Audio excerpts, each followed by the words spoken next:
जी hello दोस्तों, मैं हूं कमर चीमा। उम्मीद है आप लोग ठीक होंगे। दोस्तों, मोदी 3.0 ने तो काम करना शुरू कर दिया है। और अगर आप ये देखें कि किस स्पीड के साथ डॉक्टर जयशंकर जो है उसने मुलाकातें शुरू कर दी हैं और उनको इस चीज़ का अंदाज़ा है कि इंडिया को अपने खित्ते में जो एक एक्सटेंसिव नेटवर्किंग की ज़रूरत है।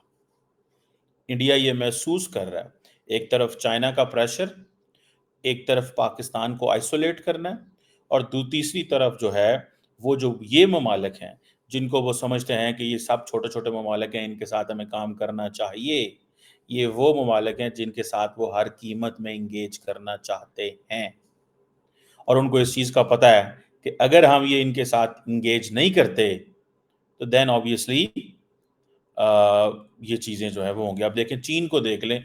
चीन ने तो नरेंद्र मोदी ने जो ताइवान की प्रेसिडेंट की कॉन्ग्रेचुलेटरी मैसेज आया उसी पे जो है वो कमेंट करना शुरू कर दिया। तो how come things will be easy for prime minister Modi. लेकिन एक चीज़ याद रखें, डॉक्टर जयशंकर को as a third time second time foreign minister लेके आना, मिनिस्टर फॉर एक्सटर्नल लेके आना, मतलब it's all very important, it's significant. ठीक है जी। और ये जिसे वो कहते हैं ना कि द इम्पॉर्टेंट थिंग इज कि इसमें आज जो पाकिस्तान के साबिक वजीर आज़म हैं नवाज शरीफ साहब, उन्होंने बड़ी इंपॉर्टेंट ट्वीट की है, जबकि उनके भाई शहबाज शरीफ ने बिल्कुल ही माठी ट्वीट की है, क्योंकि एज ए प्राइम मिनिस्टर वो बात कर रहे हैं। दैट्स ये होती है स्टेट। जब आप स्टेट को रिप्रेजेंट कर रहे हैं तो और तरीके से कर रहे हैं। अब नवाज शरीफ साहब ने ट्वीट की है कि नरेंद्र मोदी साहब, आपको बड़ी मुबारक हो, आपने थर्ड टाइम ऑफिस लिया। आपकी जो पार्टी की कामयाबी है वो इस चीज़ की दाई है कि इस चीज़ की बताता है कि भारत की लीडरशिप आपके ऊपर ट्रस्ट करती है। ठीक है जी। और नरेंद्र मोदी को साथ ही उन्होंने कहा है कि आए, मोहब्बत, उम्मीद का फ़ायदा उठाएं और अपने मुल्कों की जो डेस्टिनी है वो बदलें। 2 बिलियन लोगों की डेस्टिनी बदलें, जिसमें पाकिस्तान, बांग्लादेश, इंडिया और पूरा खित्ता है। सो वो नरेंद्र मोदी को एक ऑफ़र करा रहे हैं। इट मीन्स कि वो पार्शली अपने आप को हुकूमत का हिस्सा समझते हैं, क्योंकि भाई वजीर आज़म है, बेटी जो है वो वजीर आला है, तो he has a lot to say in the system. बहरहाल, क्वेश्चन ये है, ठीक है जी, कि नरेंद्र मोदी ने एक तो काम शुरू कर दिया, और दूसरा डॉक्टर जयशंकर की इम्पॉर्टेंट मीटिंग्स हैं। डॉक्टर जयशंकर को इस चीज़ का पता था कि मैंने ऑफिस संभालते ही जो है वो इंगेजमेंट करनी है। आपको मैं अगर ये एक देखें आप कि इस पिक्चर के अंदर नरेंद्र मोदी ने प्रेसिडेंट मौजू को सबसे साथ बिठाया है। उसकी वजह क्या है? उसकी वजह यह है कि वो जो मिसट्रस्ट है, वो जो प्रॉब्लम है, बेसिकली इंडिया मालदीव्स को, वो जिसे कहते हैं ना, to offer olive branch offer कर रहा है कि पायन साडे अल वेखो, इधर आओ, छोड़ो चीन की तरफ। हम आपको एक अच्छा दोस्त बनाना चाहते हैं, अच्छा एक नेबर बनाना चाहते हैं, हमारे साथ मिल के काम करो। दैट इज़ वाई मैं समझता हूँ कि जितने भी ममालिक को इनवाइट किया गया था बाय द इंडियन लीडरशिप, इनमें से सबसे ज़्यादा ट्रबल्ड रिलेशनशिप है इंडिया और मालदीव्स का। बिकॉज मालदीव खुल खिला के चीन की हमायत में आ गया, और ज़ाहिर बात है उसकी बड़ी परेशानी काटी है इंडियन लीडरशिप ने। उनको पता है कि इसका ये चीज़ मुश्किल है, क्योंकि मालदीव्स बिल्कुल साथ है, ठीक है? और फिर सारी चीज़ें जो हैं, सो ये चीज़ें ज़ाहिर बात है परेशान कुन हैं फॉर मैनी इन इंडिया के मालदीव्स को किसी न किसी तरीके हमने लेके आना है। लेकिन डॉक्टर जयशंकर जो है, उसने, आप इमेजिन करें कि पहले दिन ही काम शुरू कर दिया। और इट मीन हालाँकि मेरा ख़्याल है अभी तक पोर्टफोलियो अनाउंस नहीं किया गया। मैंने कोई ऐसी नहीं देखी खबर कि पोर्टफोलियोज़ अनाउंस कर दिए गए हों। लेकिन समहाउ उन्होंने अपना काम शुरू कर दिया। उनको पता है इस चीज़ का कि हमारे लिए कितना ज़रूरी है ये खित्ते के जितने भी ममालिक। अब अगर आप सिर्फ़ एक-एक ममालिक, एक ही मुल्क को पकड़ना शुरू करके उसके ऊपर बात करना शुरू कर दें, जिसे वो कहते हैं ना, तो तभी आपको पता चल जाएगा कि क्या सिचुएशन जो है वो हमारे सामने है। आप अगर मालदीव्स को पकड़ लें, जैसे हमने पहले बात की है, तो मालदीव्स में वो एक एक तासुर दे रहे हैं, ठीक है? कि हम आपको गले लगाना चाहते हैं, हम माज़ी को भूलना चाहते हैं, माज़ी को इग्नोर करें, आइए एक फ्रेश स्टार्ट करें। याद रखिए 2014 में नरेंद्र मोदी ने ये पैगाम पाकिस्तान को भी दिया था, आएँ माज़ी को भूल जाएँ, आएँ मुस्तकबिल की बात करें, आएँ आगे चलते हैं। ये पैगाम पाकिस्तान को भी दिया था, लेकिन नहीं, पाकिस्तान और इंडिया के मामला ठीक नहीं हुए, वो ठन ना सकी क्योंकि उस 75-76 साल की अनसर्टेन रिलेशनशिप, इस वजह से वो चीज़ें ठन ना सकी, जो मुझे एज़ स्टूडेंट ऑफ पॉलिटिक्स नज़र आता है। लेकिन मालदीव्स के साथ उनकी इतनी लंबी-चौड़ी दुश्मनी नहीं है, इतने मामलात ख़राब नहीं हैं जितने कोई ये समझ ले कि शायद पता नहीं वो बहुत ज़्यादा उनके मामलात ख़राब हैं। उनको इस चीज़ का पता है मालदीव्स को कि भई हमें थोड़ा-सा अपना भाव-ताव बढ़ाने की ज़रूरत है। मौजूद रहा पहले भी थोड़े से टफ लाइन ली है उन्होंने इंडिया के ऊपर, हार्ड लाइनर रहे हैं। तो ये चीज़ें थोड़ी-सी तो प्रॉब्लम क्रिएट करेंगी ना, एक एक वक़्त लगेगा, ठीक है जी? सो ये चीज़ें ऐसे नहीं जाएँगी ओवर द नाइट कि जी ऐसे ख़त्म नहीं हो जाएगा। लेकिन सबसे जो इम्पोर्टेंट प्लेयर है ना इंडिया के लिए, वो बांग्लादेश है। मेरी असेसमेंट में सबसे इम्पोर्टेंट प्लेयर बांग्लादेश है।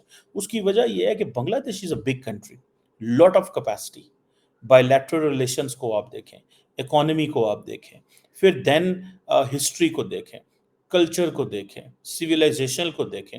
मैं आज पढ़ रहा था कि शेख हसीना वाजद जो थी, आई थिंक इंदिरा गांधी के दौर में, आज वो शेख हसीना वाजद मिल रही थी राहुल गांधी को और उनकी फैमिली को और सोनिया गांधी साहिबा को, और आई थिंक प्रियंका गांधी, क्या नाम है उनका, मुझे उनका नाम भूल गया, उनकी बेटी का जो जनरल सेक्रेटरी है कांग्रेस पार्टी की, उनको मिल रही थी। तो मैं पढ़ रहा था कि there was a time back in the history जब जो क्या नाम है उसका, शेख हसीना वाजद जो है, वो इंडिया के अंदर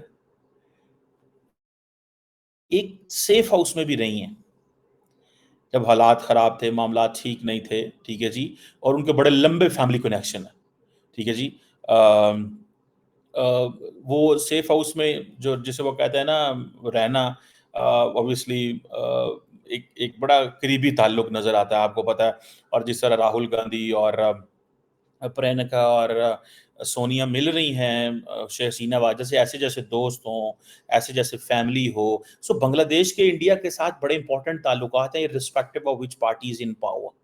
मैंने वैसे ये ऑप्टिक्स बड़ी देर के बाद देखे हैं क्योंकि शेख हसीना वाजिद आती रही हैं पहले भी। लेकिन शायद इस दफ़ा पता नहीं उनको महसूस हुआ है कि राहुल गांधी की कांग्रेस पार्टी जो है वो 100 सीटें ले गई है और अगली दफ़ा वो ही ना कहीं आ जाए तो ताल्लुकात दोबारा शुरू कर जाए। और क्योंकि शेख हसीना वाजिद अपनी बेटी को भी लेके आई थी, तो उससे ये पता चलता है कि वो एक नया लिंक जो है वो एस्टेब्लिश करने आई थी और अपनी बेटी को भी नेक्स्ट जनरेशन से वो मिला के जा रही हैं कि बेटा इनसे ताल्लुकात रखना, इनके साथ एंगेज रहना, यही मुस्तकबिल भी हमारे इनके साथ काम आएँगे क्योंकि ये 2 बड़ी पार्टीज़ हैं इंडिया के अंदर, या बीजेपी है या कांग्रेस है, इन्होंने नहीं आना है। सो मेरी ज़ाती राय के अंदर the most important thing at at the moment is कि जो इंडियन लीडरशिप है, वो उनके लिए ये बड़े इम्पोर्टेंट हैं, क्या नाम है इसका, शेख हसीना वाजिद बड़ी इम्पोर्टेंट है। सो बांग्लादेश बड़ा इम्पोर्टेंट है क्योंकि बांग्लादेश को basically bay of Bengal and all that India, अब बांग्लादेश को ये एडवांटेज है कि इसका मुँह भी इंडियन ओशन की तरफ है। तो वो सारी की सारी वो समझते हैं कि हमने बांग्लादेश को आइंदा कैसे इस्तेमाल करना है। ग्रेट पावर जो प्रोजेक्शन हो रही है कि वहाँ पे अमेरिकन्स आ रहे हैं, चाइनीज़ हैं, चाइनीज़ और बांग्लादेश के ताल्लुकात बड़े ज़बरदस्त हैं। शेख हसीना वाजिद ने समहाउ बैलेंस रखने की कोशिश की है, बल्कि अगले दिन आपको याद होगा कि शेख हसीना वाजिद ने ये तक कह दिया कि एक सफ़ेद शख्स ने हमें ये कहा कि हमें एक जगह पे एक मिलिट्री बेस दे दो, तो हम तुम्हारे इलेक्शंस को कबूल कर लेंगे, या इस तरह की चीज़ उन्होंने बोली थी जिसके ऊपर काफ़ी शोर लेन-देन भी हुआ था। तो बेसिकली इन मेरी अंडरस्टैंडिंग के मुताबिक इंडिया बांग्लादेश को बचाना चाहता है अमेरिकन रॉथ से। Frankly speaking, they really want to save India Bangladesh from America's wrath. लेकिन अमेरिकन्स समझते हैं कि बांग्लादेश इज़ इम्पोर्टेंट कंट्री, लेकिन शेख हसीना वाजिद समझती हैं, उन्होंने ये जो थ्रेट को एक्सटर्नलाइज़ करने की जो एक स्ट्रैटेजी है उसको भी अडॉप्ट किया है। वो समझते हैं जैसे कि इंडिया के अंदर एक ख़ास तबका जो है, वो ये कह रहा है कि जो इंडिया को अमेरिका से खतरा है, एक ख़ास तबका कह रहा है। हालाँकि इंडिया को अमेरिका से कोई खतरा नहीं है। इंडिया और America comprehensive global strategic partnership, ठीक है जी, चाहिए होती। पाकिस्तान को कॉम्प्रिहेंसिव ग्लोबल स्ट्रेटेजिक पार्टनरशिप चाहिए थी, ठीक है जी। सो ये चीज़ जो है that tells us the story कि वो बांग्लादेश को जो ताल्लुक़ रख रहा है इंडिया, वो इसलिए इस्तेमाल भी करना चाहता है अमेरिका के सामने, और अमेरिका जो है उसको उसको कोई खतरा नहीं है इंडिया इस हवाले से। सो इंडियंस ये जो प्रोजेक्ट कर रहे हैं, ये थ्रेट एक्सटर्नलाइज करते हैं, जैसे बांग्लादेश कर रहा है, ठीक है। जैसे पाकिस्तान करता है कि हमें इंडिया से बड़ा खतरा है, हमें फलां मुल्क से खतरा है, हमें हमारे भी यहाँ पे कहा जाता है अमेरिका हमारे सिस्टम में घुस गया है, ये कर गया है, फलां हो गया, बिक गए हैं, चोर हैं, डाकू हैं, ये हैं, जो यहाँ पे चलता है पब्लिक को। दरअसल तो वो जो नाइव इनोसेंट लोग हैं, उनका सहारा लिया जाता है, उनकी मासूमियत का सहारा लिया जाता है। बहरहाल एनी हो, for them Bangladesh is so much important. That's why Dr. Jaishankar is meeting them and asking for a more broader ताल्लुकात की बात कर रहे हैं। और नरेंद्र मोदी साहब ज़ाहिर बात है वो भी मिले हैं। इसके साथ-साथ उनके लिए जो इम्पोर्टेंट है Nepal, Nepal is getting a challenging relationship for India. लोग अभी इंडियंस मानते नहीं हैं इस टाइम को, लेकिन it will take some time to understand कि Nepal is a challenging relationship, और ये आपको थोड़े से अरसे बाद पता चलेगा। गो के Nepal is completely dependent on India, but in many ways Nepal जो है वो नहीं चाहता, या वो नहीं चाहता कि हम इंडिया के ऊपर इतने डिपेंडेंट रहें। उसकी वजह ये है कि नेपाल के अंदर एक तो ये सारी चीज़ें हैं, दूसरा एक और बड़ी इम्पोर्टेंट चीज़ है नेपाल के अंदर, वो ये है कि जो नेपाल है, वो एक तो आपको पता है बीइंग उसमें बहुत ज़्यादा हिंदूज़ हैं, सारा ही हिंदू कंट्री ऑलमोस्ट। वो एक रिलीजियस रिलेशनशिप तो है, और इंडिया जब हिंदुत्व की बात करता है, they want to connect the region culturally वो कनेक्ट करना चाहते हैं, तो नेपाल उनके लिए सबसे पहले आता है। चाइनीज़ बड़े स्मार्ट हैं, उनका ज़ाहिर बात है बॉर्डर भी मिलता है, so they want to give so many carrots to Nepal, ताकि वो इंडिया को थोड़ी-थोड़ी आँखें दिखाता रहे। इसमें इंडिया के लिए इसको बड़ा इम्पोर्टेंट है। सो याद रखें, बिकॉज़ ऑफ चाइना, पाकिस्तान तो इस गेम से आउट हो गया ना। अब पाकिस्तान को अगर आप देखें, ना पाकिस्तान के मालदीव से अच्छे ताल्लुकात हैं, ना श्रीलंका से, ना भूटान से, ना किसी और से, नेपाल से। मतलब इस तरह के ताल्लुकात हैं कि हैं या नहीं है, फ़र्क ही नहीं पड़ता।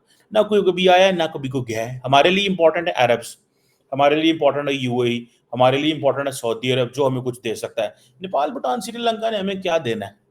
मतलब हमारा तो माइंडसेट इस तरह काम करता है ना, कि हमें यार इन्होंने कौन से पैसे देने हैं भाई, या ये हमें दे क्या सकते हैं, तो इनसे लेना क्या है, इनसे लेना क्या है, छोड़ो परा।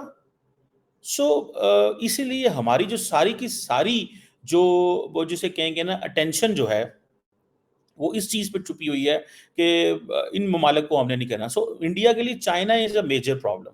वो समझते हैं कि चाइना को इस अंदर, कि China has the capacity to create a leverage over all these countries. Bhutan तो नहीं, Bhutan is too small, too strategically unimportant for China and many other for reasons. लेकिन even then Bhutan they cannot ignore it. लेकिन नेपाल ज़्यादा है क्योंकि बड़ा border है, बांग्लादेश ज़्यादा है, बड़ा बॉर्डर है। फिर उसके बाद Sri Lanka because of Indian ocean, Maldives because of Indian ocean. तो वो ये चीज़ों की तरफ से वो थोड़े से हैं उनकी अप्रोच। सो वो इंडियंस को ये प्रॉब्लम है कि समहाउ इनको नेपाल को भी कैसे एंगेज किया जाए। इसलिए डॉक्टर जयशंकर जो है वो मिल रहे हैं और अपने ताल्लुकात इस्तवार कर रहे हैं। अपने आप को वो समझते हैं कि this is necessary for us, कि हमें वो ताल्लुकात को आगे नेक्स्ट लेवल पे लेके जाना है, और हमें ये मेक श्योर करना है कि नेपाल हमारे हाथों से ना निकल जाए। ये इंडिया को इस हवाले से बड़ी फ़िक्र है कि नेपाल हमारे हाथों से ना निकल जाए। अगर नेपाल हाथों से निकल जाता है, ठीक है जी, तो ये आप समझ लें कि इंडिया के लिए is a challenge. Nepal could be a challenge. Go के पीपल टू पीपल कनेक्शन है। देखें, चाइना अगर एक चीज़ चाहता है ना इस खित्ते के अंदर, तो चाइना को बजाय इसके कि डेट ट्रैप डिप्लोमेसी के हो, चाइना को ऐसे हालात पैदा करने चाहिए कि जिस तरह वो अपनी आबादी को उठा रहा है ना, बाकी ममालिक को भी उठाए।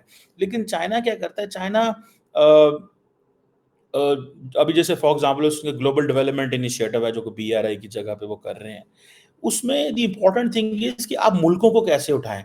ये छोटे-छोटे मुल्क हैं, इनकी इकोनॉमीज़ अगर बेहतर हो जाएँ, ठीक है, तो चाइना की बल्ले-बल्ले हो जाएगी। लेकिन अगर श्रीलंका जैसे हालात हर जगह पैदा हो जाएंगे, श्रीलंका डिफ़ॉल्ट हो जाए, पाकिस्तान मारा-मारा फिर रहा है, कभी इस मुल्क, कभी सदा रहा है, कभी यहाँ पे, कभी वहाँ पे, तो then it's going to be problematic and troublesome ये रिलेशनशिप है। जैसे आप ये समझ लें, ठीक है जी, कि ये ऐसी चीज़ है जिसको हमें थोड़ा-सा समझना पड़ेगा। सो इसको मैं तो इसको ऐसे देखता हूँ कि नेपाल जो है वो बहुत ही इम्पोर्टेंट मुल्क है इंडिया के लिए, जैसे श्रीलंका एंड मालदीव्स हैं। लेकिन Maldives, Sri Lanka and Nepal all the have potential कि वो चाइना की तरफ झुकाव पैदा कर सकते हैं फॉर सो मेनी रीजंस। ठीक है जी। बांग्लादेश का ऐसा हिस्टोरिकल कनेक्शन है क्योंकि बांग्लादेश ने जिस अंदाज से आज़ादी ली है, बांग्लादेश जिस अंदाज से जब पाकिस्तान से जुदा होता है, ईस्ट पाकिस्तान, वेस्ट पाकिस्तान, तो वो जो इंडिया आउटरीच किया, हेल्प की, अभी वही फर्स्ट टर्म लीडरशिप मौजूद है, शेख हसीना वाजिद हैं। अभी तो वो सेकंड टीयर लीडरशिप आई, सेकंड टर्म लीडरशिप, सेकंड वो लीडरशिप भी नहीं आई। जैसे शेख हसीना वाजिद की बेटी हैं, I think she is working for the WHO these days, तो वो भी नहीं आई। सो ये फर्स्ट फर्स्ट लीडरशिप है। एंड देन पाकिस्तान भी कोई ओवर आउटरीच नहीं कर रहा। पाकिस्तान समझता है बस ठीक है यार, छोड़ो, इनसे हमारा क्या लेना देना। वो कहते हैं माफ़ी मांगो, ये माफ़ी नहीं मांगना चाहते, मतलब इस तरह की चीज़ें हैं।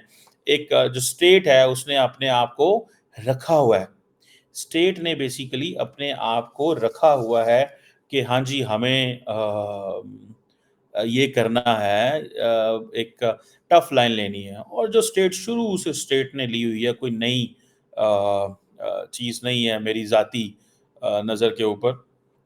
ज़्यादा अक्लमंदी तो ये होगी टू मूव ऑन।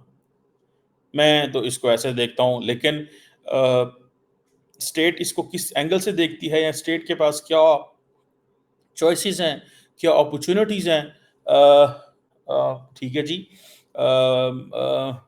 ये चीज़ें जो हैं, that tells us the story. ये चीज़ें हमें बताती हैं कि थोड़ा-सा मूव ऑन करने की ज़रूरत है। सो बांग्लादेश, नेपाल, मालदीव्स एंड श्रीलंका, चारों के चारों बड़े इंपॉर्टेंट मुल्क हैं। यहाँ पे हम इंडिया की, मैं आपको मज़े की बात बताऊँ, यहाँ पे इंडिया जो जिसे कहते हैं ना रीजनल हेgemony की सारी ताकत यहाँ छुपी हुई है। पाकिस्तान तो ऑलरेडी इंडिया की उसको नहीं मानता, कि हाँ जी, हम इंडिया को पुलिसमैन क्यों बनने दें। इंडिया कहता है मैं नेट सिक्योरिटी प्रोवाइडर हूँ, ठीक है? तो ये जितने मुल्क हैं ये तो इतने जोगे नहीं हैं, तो फिर क्या होगा? सो ये चीज़ें, इसलिए ये 4 मुल्क रह गए हैं, बाकी तो जो है वो तो ओपन सी है। इंडियन ओशन में तो हर मुल्क, सेशल्स कहाँ है, माडागास्कर कहाँ है, वो उधर मॉरिशस कहाँ है, वो दूर-दराज़ सारा एक वो एक डिफरेंट वर्ल्ड है। उधर जाना, एंगेज करना, वो एक और चीज़ है, ठीक है ना? सो इंडिया का जो एक स्टैंडर्ड नेबरहुड बनता है, वो तो अफ्रीका ही बनता है, इंडिया का फ्रैंकली स्पीकिंग। और इनमें से मालदीव स्टाइल, अगर ये मालदीव्स के अंदर जैसे मुझे साहब ये 2 टर्म्स रहता है, इंडिया को हार्ड लाइन देता है, टफ लाइन देता है, कहता है फौजी निकालो, ये कर लो, वो कर लो, ठीक है? तो आप ये समझिएगा कि इनके लिए मसले होंगे, लेकिन इंडियंस बड़े स्मार्ट हैं। इंडिया की वो लेवल ऑफ एनिमोसिटी मालदीव्स के साथ नहीं है जो पाकिस्तान के साथ। सो इंडिया को थोड़ा वहाँ पे अगर झुकना भी पड़ रहा है, मालदीव्स को मज़ीद वेट डालनी पड़ती है, तो India will not shy away, because Maldives may be a small country, but it has a strategic significance because of the international environment which is being shaped in Indo-Pacific. So इसलिए वो समझते हैं कि वो उनको वो करना पड़ेगा। बाकी श्रीलंका हो या बांग्लादेश हो, चाइना डिटर्मिन, चाइना की क्या है, लेकिन चाइना इतना एग्रेसिवली आता भी नहीं है, और खुल खिला के भी नहीं आता, क्योंकि चाइना ने अभी अपने मिलिट्री एंड पॉलिटिकल पत्ते इंडियन ओशन में नहीं दिखाए। चाइना ने बाकी जगहों पे तो अपने पत्ते दिखाए हैं, ठीक है? लेकिन इधर एशिया पैस उधर साउथ ईस्ट एशिया में, साउथ चाइना सी में, उधर तो अपने पत्ते दिखा रहा है, इधर हमारी तरफ पत्ते नहीं दिखा रहा, अपनी मिलिट्री प्रोजेक्शन नहीं कर रहा, बिकॉज़ उसको पता है कि इससे अमेरिकन्स थोड़े से और गेम हाई एल्टीट्यूड पे ले जाएँगे, थोड़ा सख्त ले जाएँगे। सो इसीलिए नरेंद्र मोदी बहुत करीबी इन लोगों से काम करना चाहते हैं, ताकि वो हमारे पंजाबी में कहते हैं अग्गा दौड़ ते पीछा चौड़। Means that you are going to Middle East, you are going to Europe, you are going in Quad, you are a part of the AUKUS, you are everywhere, but I to you to हर चीज़ हो रही है। तो पीछे जो है ना मालदीव, श्रीलंका, नेपाल, भूटान, उसके बाद बांग्लादेश सारे जो है ललकरा मार दें इंडिया को, तो it won't work. So let's see how Modi 3.0 works with the region and Jaishankar का जादू किस तरह चलता है.